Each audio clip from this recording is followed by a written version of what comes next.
Thanks, Linda. That's one of my favorite Carrie Newcomer songs. So I like that. It's one that you can smile all the way through. But anyway, good morning again. I'm glad you're all here.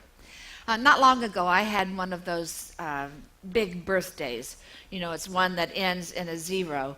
And I don't know how you are when it comes to birthdays, but I usually they don't bother me very much, but this was one I wasn't especially looking forward to.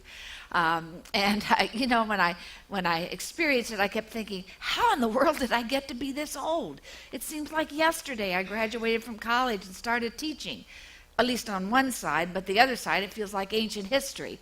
And I guess when you stop to think about it, it really is ancient history. And the garden. How did the garden get to be 20 years old?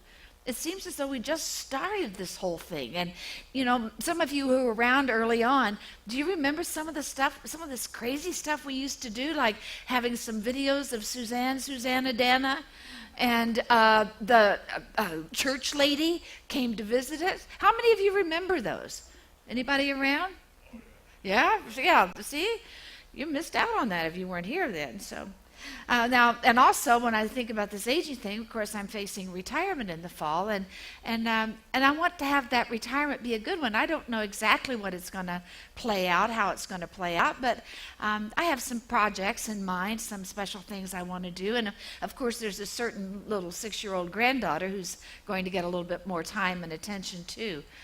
But, you know, all of us, whether we really are aware of it or not, day by day are getting a little older. You're not doing it as poorly as I am, but we're all moving on. And so I thought it was important today that we thought a little bit about aging and what it's like for us to age well and really to have a good life all the way through. And as I did my reading and research, you could probably name the same things I found, because there are some really common themes that kept appearing. Things like eating right, getting exercise every single day, getting enough rest. And one of the things that was included in that was laughter, how important it is to have laughter, especially as we deal with stress. And inevitably, there is stress that comes to us in one way or another in the course of life. And, you know, sometimes this aging thing is stressful because people make fun of it. You know, in some of these videos you've seen, some of the, nobody thinks it's a desirable thing to get older and to grow older. And sometimes there are some stereotypes that are pervasive throughout our society.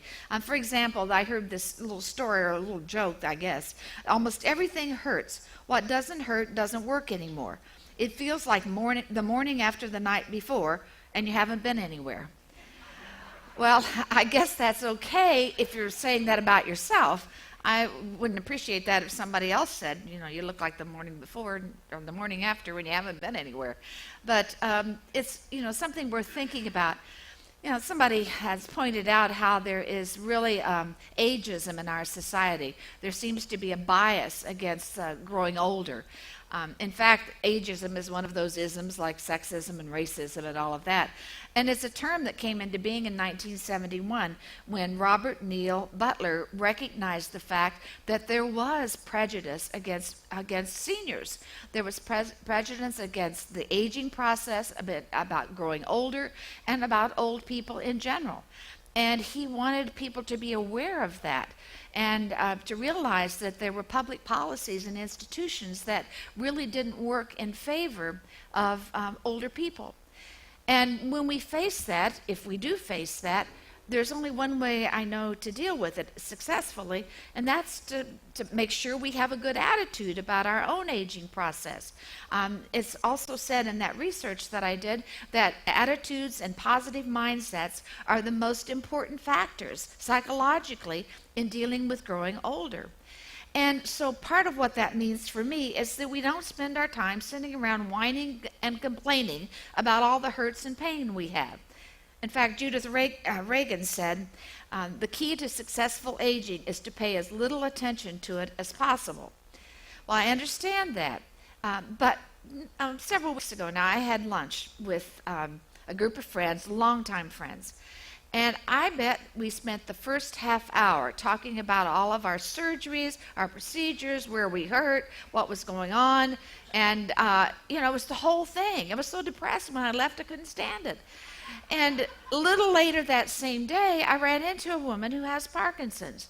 And I don't know how it came up. I don't remember how it came up, but I wound up sharing this story about the lunch conversation I just had.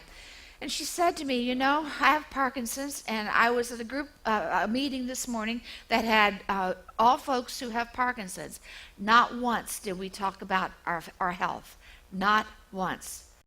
And I thought, that's the kind of attitude we need. That's the kind of positivity we need to explore and make sure we have.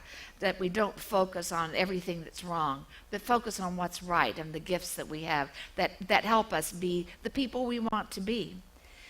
Well, as I tried to look at what are the benefits of aging, there have to be some. What are the good things that come? And one of the things that I discovered is that wisdom is a perspective that we gain. I suppose partially it's from more life experiences and a bigger perspective that we can see things that perhaps we weren't able to see when we were at a younger age and stage in our lives. And thinking about the wisdom that we gain as we age took me to the Bible passage we have for this morning. Now, this is a letter written by James, and nobody knows exactly who James was or why he wrote this letter or why this thing wound up in the Bible, except maybe it's this gem that we found for today. So this is how it reads. Do you want to be counted wise, to build a reputation for wisdom? Here's what you do. Live well, live wisely, live humbly. It's the way you live, not the way you talk, that counts. Real wisdom, God's wisdom, begins with a holy life and is characterized by getting along with others. It is gentle and reasonable, overflowing with mercy and blessings, not hot one day and cold the next, not two-faced. Now, from this perspective, as I understand it, and if I understand it correctly, I think what the letter is saying is that growing older and gaining wisdom has to do with how we live our lives. It has to do with good works. It has to do with getting along with people and treating people with dignity and respect.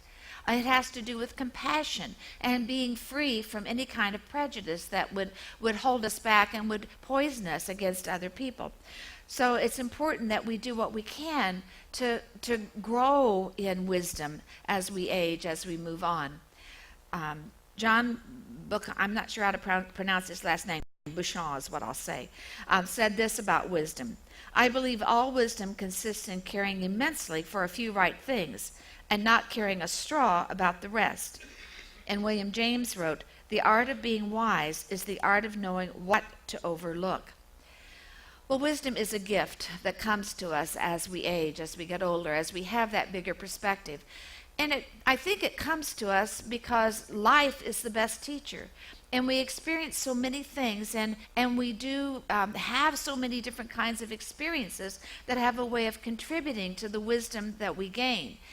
And I think one of the things we find, at least one of the things I hope we find as we age, is that we are able to figure out what really counts, what really matters, what's important, and separate that from the stuff that doesn't really matter that much, that doesn't really count.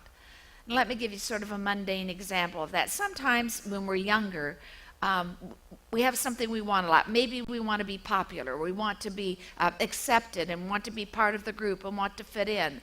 And sometimes we sort of compromise who we are.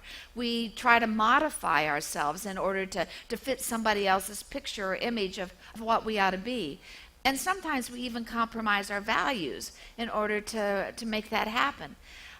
But I think as we get older, if I understand what I think this is saying, is that we understand that's not so important, and we begin to realize who we are.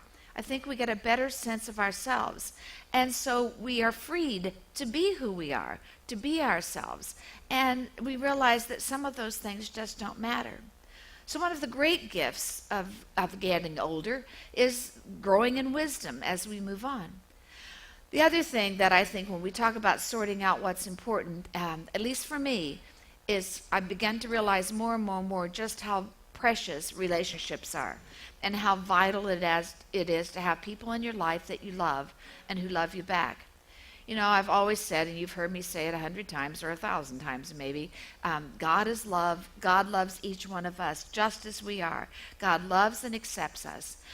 And we receive that love and let that love fill us, and then we're to share it with those who are closest to us, to share it with our friends, to share it with perfect strangers. We're to show love for God, for others, and for ourselves. That's the great commandment. That's what it's all about. And love makes an incredible difference. It enriches our lives, especially as we grow older, to have those relationships around us that really help nurture us and support us and continue to help us move our way through life and whatever we face in the course of it. A while back, a friend of mine was talking about what happens to wood as it ages. And she talked about the fact that, say, you take that wood and make it into a table. And it's a beautiful table. It's a beautiful piece of furniture. But she said over the years, when people sit around that table and when the oil from their hands touches that table, that it begins to get a glow that it can't get any other way.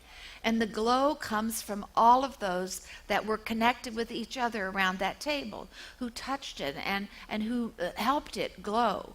And they gathered in love. And that's what it's like, I think, as we age. If we have those relationships, there is that glow of love that we can't get any other way. Our years are really measured in terms of the love we receive and the love we share with one another. Well, so there you have it, my take on growing older. And, I think it's really a good thing. And I pray that as each of us grows older, that we will grow in wisdom and we will grow in love. And we do that by how we live each and every day.